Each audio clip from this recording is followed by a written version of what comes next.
दोनों में थोड़ा सा फर्क है। एक आदमी कहता है मुझे 20 साल का एक्टिंग में एक्सपीरियंस है, वो तो ठीक है, तूने एक्टिंग को कितने साल एक्सपीरियंस किया ये तो बता। दूसरी तरफ से एक आदमी कहता है कि मेरे को 6 महीने का एक्टिंग का एक्सपीरियंस है और मैंने 6 महीने तक सिर्फ एक्टिंग को ही एक्सपीरियंस किया, बाकी कुछ भी एक्सपीरियंस नहीं किया, कुछ भी और नहीं, कोई और काम नहीं, कोई कंप्यूटर्स नहीं, कोई ये नहीं वो नहीं, कुछ नहीं, सिर्फ 6 महीने तक एक्टिंग को एक्सपीरियंस किया। पेपर के ऊपर एक्सपीरियंस उसका ज्यादा है जिसको 20 साल हो गए, रियलिटी में एक्सपीरियंस उस 6 महीने वाले का ज्यादा है। वो उससे बेटर एक्टर है, जो बेटर होगा उसको वो ही मिलेगा जो वो है, वो नहीं जो वो चाहता है। हो सकता है जिसको 20 साल का एक्सपीरियंस है वो जा करके कहेगा कि यार तुमने गलती करी, वो जा करके फिंगर पॉइंट करेगा उसकी तरफ जिस डायरेक्टर ने उसको नहीं लिया। वो कहता है देखो मेरे को 20 साल का एक्सपीरियंस, आपने मेरे को नहीं लिया, इसको ले लिया जिसको 6 महीने का एक्सपीरियंस है। लेकिन रियलिटी क्या है वो पेपर पे नहीं दिखती, वो अंदर होती है। तो ये खेल है सारा का सारा नॉलेज और एक्सपीरियंस का। अब टेबल की दूसरी तरफ जाओ, जो बढ़िया डायरेक्टर्स हैं उनकी लाइफ की सबसे बड़ी प्रॉब्लम क्या है? अच्छे एक्टर्स चाहिए, और वही नहीं है। ऐसे बहुत एक्टर्स हैं जो हीरो बनना चाहते हैं लेकिन एक्चुअल में हीरो बहुत कम है जो अंदर से हीरो हो। समझ गए? ऐसे बहुत है जो बाहर से हीरो लग रहे हैं लेकिन अंदर से जीरो है। अंदर से मतलब बिलीफ के मामले में, नॉलेज के मामले में, एक्सपीरियंस के मामले में। ऐसे बहुत हैं जो बाहर से देखने में हीरो हैं, अंदर से जीरो हैं। लेकिन ऐसे बहुत कम है जो बाहर से चाहे देखने में जीरो हो लेकिन अंदर से हीरो है।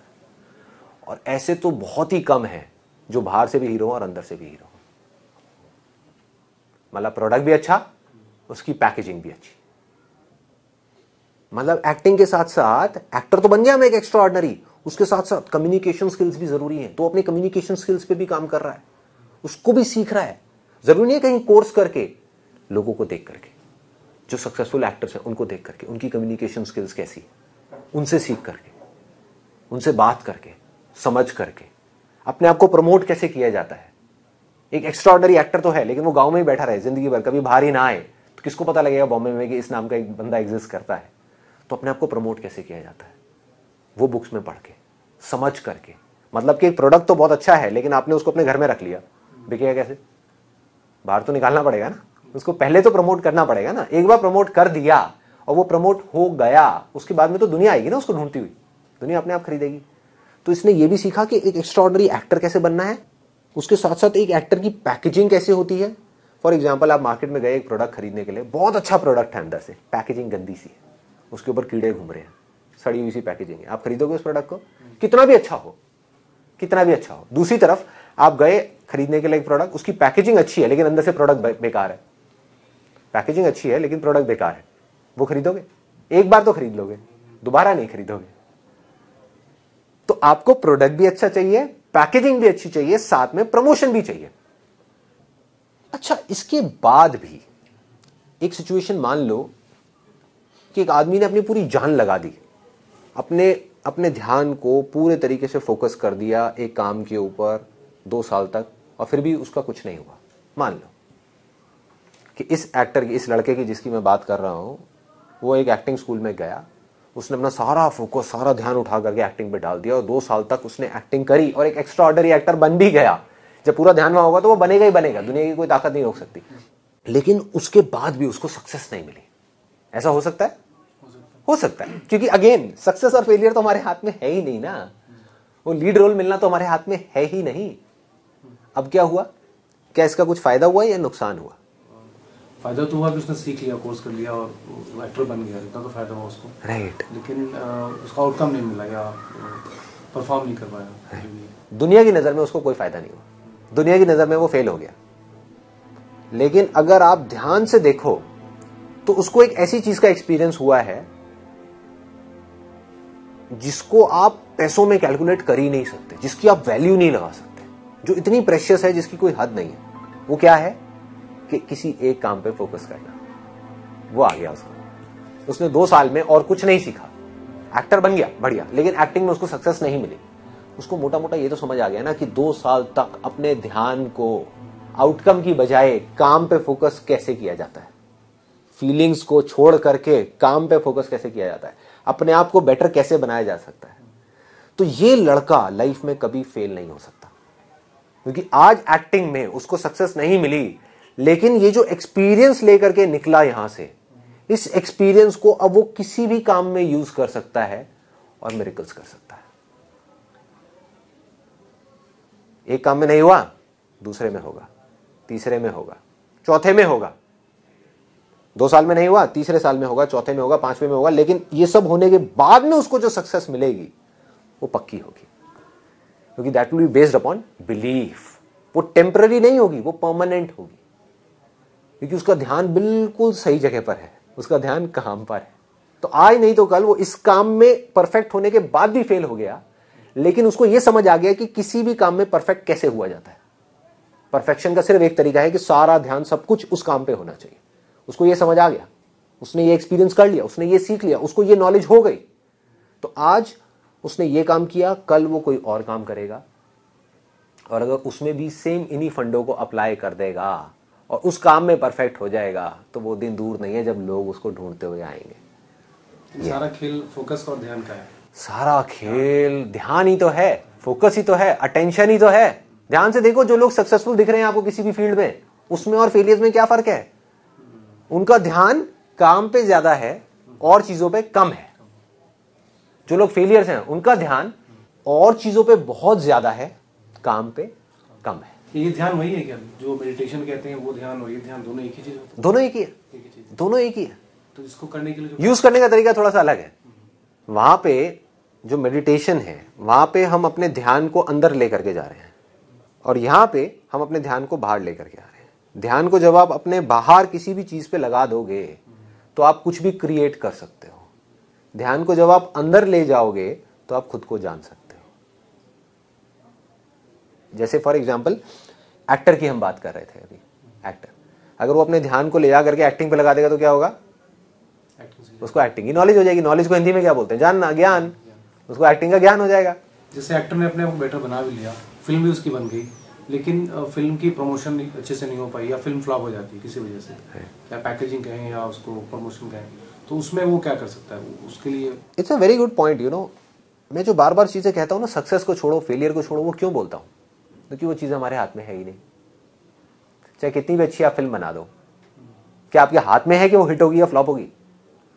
बढ़िया से बढ़िया डायरेक्टर की भी फिल्म फ्लॉप हो सकती है और बेकार से बेकार डायरेक्टर की फिल्म भी हिट हो सकती है।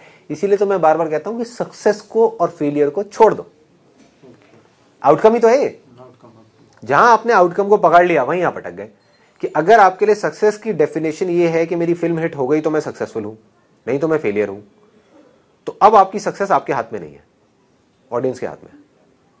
लेकिन अगर आपके लिए सक्सेस की डेफिनेशन ये है, जो मैं बार बार कह रहा हूं, आपके लिए सक्सेस की डेफिनेशन है कि आज मैं एक्टिंग कर रहा हूं, छोटे से छोटा रोल कर रहा हूं, लाश बना हुआ एक प्ले के अंदर, है ना, चद्दर डाल के लेटा हूं, एक डायलॉग भी नहीं मिला, लेकिन आज मैंने एक्टिंग करी तो आज मैं सक्सेसफुल हूं। क्या चांसेस हैं उसके सक्सेसफुल होने के? बहुत ज्यादा है, बहुत ज्यादा है। ऑलमोस्ट 100% कि वो हीरो बने ना बने, एक बात पक्की है कि वो एक एक्स्ट्रा ऑर्डिनरी कॉमेडियन एक्टर बन जाएगा। जिस दिन वो एक एक्स्ट्रा ऑर्डिनरी एक्टर बन गया, डायरेक्टर्स खुद उसको ढूंढते हुए उसके दरवाजे पे आएंगे। अच्छा, अब इसको दूसरे एंगल से देखते हैं कि वो लड़का जब ये कंफ्यूजन की स्टेट में था कि मैं जॉब करूं, गवर्नमेंट जॉब जो मिल रही है, या मैं अपना एक कबाड़ी की दुकान खोलूं, या मैं एक्टिंग करूं, उसने अपनी एक क्लैरिटी लाया। उसको ये क्लियर है कि जब तक माइंड में कंफ्यूजन है तब तक माइंड काम नहीं करेगा, तो क्लैरिटी लानी पड़ेगी। क्लैरिटी कब आएगी? क्या करना है और क्या नहीं करना है दोनों बिल्कुल क्लियर होने चाहिए। तो उसने पहले, तो सबसे पहले क्या नहीं करना है उसको चूज किया, जॉब नहीं करनी, हटा दिया। अब बचे 2 ऑप्शंस, एक है एक्टिंग, एक है कबाड़ी की दुकान। कौन सा करना है दोनों में से? इसका सिर्फ एक तरीका है, सिर्फ एक, कि आपको अपनी इंटेलिजेंस को बीच में लाना पड़ेगा। आपको टटोलना होगा इन दोनों में से कि जो मैं काम करना चाहता हूं वो क्यों करना चाहता हूं। और बड़ा सिंपल सा आपको जवाब निकल करके आया कि मैं हीरो इसलिए बनना चाहता हूं, एक्टिंग इसलिए करना चाहता हूं, मेरा एक्टिंग में कोई इंटरेस्ट नहीं है, लेकिन एक्टिंग से जो मिलने वाला है वो तो कमाल है, वो तो लाइफ बना देगा यार। क्लियर है? ठीक है, तो आप वो काम आउटकम के लिए कर रहे थे, मतलब कि नेम फेम मनी के लिए। तो आपको समझ आ गया कि एक्टिंग मेरे लिए नहीं है, ये आपको बिल्कुल क्लियर हो गया, हट गया। क्या बचा? कंप्यूटर। आपने उसके भी आउटकम को छोड़ दिया कि इसकी वजह से क्या होने वाला है, सक्सेसफुल होगा फेलियर होगा पता नहीं, छोड़ देते हैं, छोड़ देते हैं। क्या कंप्यूटर्स में मेरा पैशन है? क्या कंप्यूटर्स में मेरा इंटरेस्ट है? क्या कंप्यूटर्स मेरी स्ट्रेंथ है? क्या कंप्यूटर्स में मैं कुछ ऐसा कर सकता हूं कि जो सिर्फ मैं ही कर सकता हूं? क्या कुछ ऐसा है कंप्यूटर्स के अंदर? क्या मैं कंप्यूटर्स का कीड़ा हूं? जवाब आया हाँ। तो कंप्यूटर का काम करना है, कबाड़ी की दुकान खोलनी है। तो आपने क्या किया? सबसे पहले अपनी चादर को देखा कि मेरी चादर है कितनी, कि मैं कितना पैसा अरेंज कर सकता हूं, अपने फादर से, अपने घर से, अपने दोस्तों से, अपने यहां से वहां से, मैं कहां तक रिस्क ले सकता हूं जिसके बाद में मैं मरूंगा नहीं, जिंदा रहूंगा, मतलब हाथ पैर सलामत रहेंगे। ऐसा नहीं है कि मैं कर्जे में डूब गया और जिंदगी भर सिर्फ कर्जा ही उतार रहा हूं, इतना नहीं।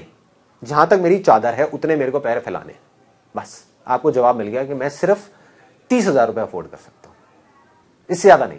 मेरी जो अपनी पुरानी सेविंग्स है उसको मिला करके और यहां से वहां से वहां से वहां से करते करते सिर्फ 30,000 रुपए, सिर्फ 30,000 रुपए। अब कहते हो यार अब क्या करूं, अटक गया मैं तो, 30,000 रुपए में कैसे काम करूंगा ये वाला। तो अब आपको क्या करना है, अब उस डिजायर को पकड़ना है। अब ये टाइम आ गया है, बार बार फीलिंग्स आकर के आपको कहीं और लेकर के जाएंगी, भटकाएंगी, but it has to be very clear कि अब चाहे दुनिया इधर की उधर हो जाए, अगले 1 साल के लिए मैं सिर्फ ये ही करने वाला हूं और कुछ नहीं करूंगा। कि मुझे ये करना है तो हर हालत में करना है। करने के तरीके बदलते रहेंगे थोड़े थोड़े, लेकिन काम यही करना है, काम यही करना है। कंप्यूटर हार्डवेयर वाला ये जो आइडिया है इसको पकड़ करके रखना है, इस आइडिया को। अब चाहे कितनी भी आंधी आए, कितने भी तूफान आए, इसको पर्पस बोलते हैं। This is called purpose. आपको ये समझ आ गया ना क्यों करना है, यही तो पर्पस है। आप एक समुद्र के अंदर आप हो, एक नाव के ऊपर, उस टाइम पे आपको एक पोल स्टार नजर आ रहा है जिसको ध्रुव तारा बोलते हैं, और वो आपको क्या कर रहा है, डायरेक्शंस दिखा रहा है। अगर ध्रुव तारा है ही नहीं आपकी जिंदगी में तो क्या होगा, भटक गए। फिर तो आप कहीं भी जा रहे हो वो सारे सही रास्ते हैं और सारे गलत रास्ते हैं। आप किसी भी डायरेक्शन में चले जाओ ना, फिर तो कुछ है ही नहीं, लाइफ में खो गए ना। अगर सपोज एक तूफान आया और आपकी बोट ऐसे जा रही थी और ऐसे घूम गई, और अब आपको वो तारे की जरूरत है, उस मकसद की जरूरत है, उस पर्पस की जरूरत है, उस वजह की जरूरत है उस काम को करने की, तब आप हिलोगे नहीं, तब आप वापस से घूमते घूमते घूमते घूमते वहां तक पहुंच जाओगे जहां आप जाना चाहते हो। पर्पस क्या है आपका, कि I am in love with computers, that's why I want to do something related to computers. अब चाहे वो कबाड़ी की दुकान हो, चाहे ये हो, चाहे वो कुछ भी हो, मुझे करना है, जो करना है वो कंप्यूटर से रिलेटेड करना है। क्या नहीं करना, जॉब नहीं करनी, एक्टिंग नहीं करनी।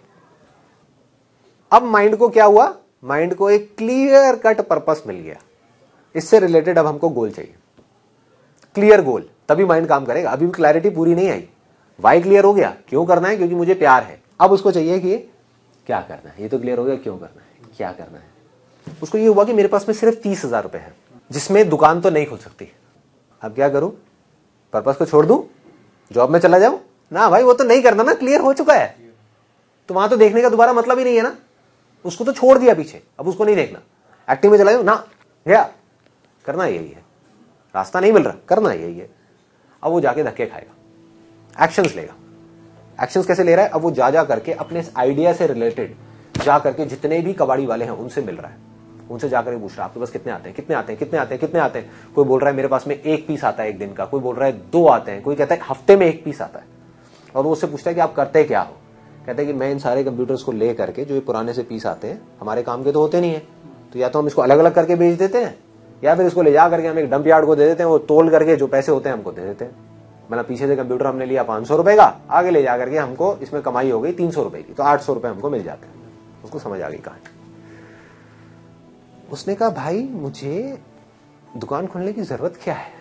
उसने जाकर के उन कबाड़ी वालों को बोला कि आप 800 रुपए का आगे बेचते हो, मैं 800 रुपए आपको देता हूं, आपको कहीं जाने की जरूरत ही नहीं है, मुझे दो ना। उसने कहा ले लो, ले लो। इसने क्या किया, 800 रुपए के 5 कंप्यूटर खरीदे, देख करके, चूज करके उसमें से 10 कबाड़ी वाले की दुकानों पे गया, वहां से उसने वो आइडिया निकाला, और जो अच्छी कंडीशन में थे, क्योंकि कबाड़ी वाले को नॉलेज नहीं थी कंप्यूटर की, इसको है, इसने निकाल लिए 5 पीस ऐसे जो इसको पता था कि इसमें अगर थोड़ा सा पैसा और डाला जाए तो ये अच्छी कंडीशन में आ सकते हैं। टोटल उसका कितना पैसा लग गया? 4,000 रुपए। 4,000 रुपए उसकी जेब से लगे, 6,000 रुपए उसने अपनी जेब से लगा दिए उसको नया बनाने में, उसको बेटर बनाने में। उसको तोड़ा मरोड़ा जोड़ा, कुछ भी किया, पार्ट्स ऐड किए, कुछ पार्ट्स हटाए, कुछ पार्ट्स ऐड किए, 10,000 रुपए लग गए। 5 कंप्यूटर उसके पास रेडी हो गए। एक कंप्यूटर की कॉस्ट कितनी आ गई? 2,000 रुपए। 2,000 रुपए का उसको कंप्यूटर मिल गया। उसके घर में 5 कंप्यूटर रखे हुए हैं जो अच्छी कंडीशन में है। Not as good as brand new computer, but not as bad as a second hand computer. अब क्या करेगा? अभी भी वो अटक गया, फिर से अटक गया, कहां बेचेगा? देखो, उसको 2 पॉइंट क्लियर हो गए कि मुझे क्यों करना है, मुझे क्या करना है, ये भी क्लियर हो गया, लेकिन बेचना कैसे है वो उसको पता नहीं। तो अब वो क्या करेगा? अब वो उसको ये बात समझ आएगी वहां पर जाकर के कि भाई साहब, नॉलेज और एक्सपीरियंस जो है वो सिर्फ ये नहीं है कि एक प्रोडक्ट को बनाना कैसे है, एक प्रोडक्ट की पैकेजिंग कैसे करनी है, उसको प्रमोट कैसे करना है, उसकी मार्केटिंग कैसे करनी है, ये भी उसी प्रोडक्ट का पार्ट है। उसके बिना आप एक फेलियर। नहीं तो क्या होगा? वो कंप्यूटर तो बना लेगा, वो कहेगा कि देखो यार, मैंने तो अपनी तरफ से सब कुछ कर दिया, कंप्यूटर भी बना लिया, अब नहीं बिक रहा तो मैं क्या करूं? जो फेलियर होगा वहां जाके अटक जाएगा। वो कहेगा अब नहीं बिक रहा, मैं क्या करूं? मैं तो गया 10 दुकानों पे जाकर के, मैंने कहा खरीद लो खरीद लो खरीद लो, किसी ने खरीदा ही नहीं, अब मैं क्या करूं? क्यों नहीं खरीदा? क्योंकि तेरे को प्रोडक्ट बनाना तो आ गया, उसको मार्केटिंग करना नहीं आया। तब उसको उस पॉइंट पे आके क्या करना चाहिए? उसको एक बुक पढ़नी चाहिए, जो that is one of my favourite books of all time, marketing management by Philip Kotler. उसने क्या किया? उसको समझ आया कि भाई, बिलीफ स्ट्रॉन्ग करने का मतलब सिर्फ ये नहीं है कि प्रोडक्ट बनाने से रिलेटेड नॉलेज और एक्सपीरियंस को गेन करो। प्रोडक्ट को पैकेज कैसे करना है, मार्केटिंग कैसे करनी है, what are these 4 P's of marketing? Product, place, price and promotion. क्या है ये? प्लेस का मतलब क्या है? डिस्ट्रीब्यूशन। प्रोडक्ट का मतलब क्या है? प्रोडक्ट की क्वालिटी का मतलब क्या है? प्राइस क्या होना चाहिए? प्राइस पॉइंट क्या होना चाहिए? प्रमोशन करते कैसे हैं? कैसे करते हैं प्रमोशन? एडवर्टाइजिंग क्या होती है? कैसे पैम्पलेट बनते हैं? कैसे डिजाइन होता है? क्या होता है? प्रोडक्ट का यूएसपी क्या होता है? यूनिक सेलिंग प्रोपोजिशन क्या होता है? ये सब चीजें वो किसी स्कूल से नहीं सीख रहा, किसी कॉलेज से नहीं सीख रहा, अपने आप सीख रहा है। और कहां से सीख रहा है? ऐसे आदमी से जिसको कि एक्सपीरियंस है। ये भी बहुत इंपॉर्टेंट है नॉलेज में। हम क्या करते हैं? नॉलेज गलत जगह से ले लेंगे और फिर कहेंगे कि वो काम क्यों नहीं कर रही। नॉलेज का फायदा सिर्फ तब है जब आप एक ऐसे आदमी से लो जिसको उस काम को करने का एक्सपीरियंस है, जिसने उस टॉपिक पे रिसर्च करी है, जिसको पता है, who is a master of that particular topic. उससे आप नॉलेज को गेन करो तो बढ़िया है। अगर उसने 5 कंप्यूटर तो बना लिए, अब उसने मेरी बातें सुनी, उसने कहा कि यार मेरे को अब नॉलेज गेन करनी होगी पैकेजिंग के बारे में और प्रमोशन के बारे में, चल मैं काम करता हूँ, जाकर के अपनी मम्मी से बात करता हूँ या अपनी दादी से बात करता हूँ। क्या होगा? अटक गया। क्यों? नॉलेज तो वो गेन कर रहा है, राय तो वो देंगे। देखो, इंडिया में राय देने से तो कोई पीछे हट ही नहीं सकता ना। Every person is a doctor, every person is a consultant. किसी के पास भी आप राय मांगने चले जाओ, या अपने किसी अंकल के पास में चला गया जिनको बिजनेस की ABCD भी नहीं पता, जो पिछले 20 साल से जॉब कर रहे हैं, जिनको कुछ नहीं पता मार्केटिंग के बारे में, अकाउंटिंग की जॉब कर रहे हैं, और उनसे जाकर के पूछा, अंकल जी मैंने ये 5 कंप्यूटर बनाए, कैसे बेचूं? वो राय दे देंगे। उस नॉलेज पे वो एक्ट करने लग जाएगा। हो सकता है रिजल्ट मिले, हो सकता है ना मिले, बट अगेन वो अंधेरे में तीर चला रहा है। कंफ्यूजन है ना माइंड में। उसको भी अंदर से तो पता है कि जिन अंकल से मैं पूछ रहा हूं उनको भी नॉलेज नहीं है, तो मुझे क्या नॉलेज देंगे, और उस नॉलेज पे मैं काम कर रहा हूं, तो माइंड कंफ्यूज हो गया। माइंड को क्या चाहिए? क्लैरिटी चाहिए।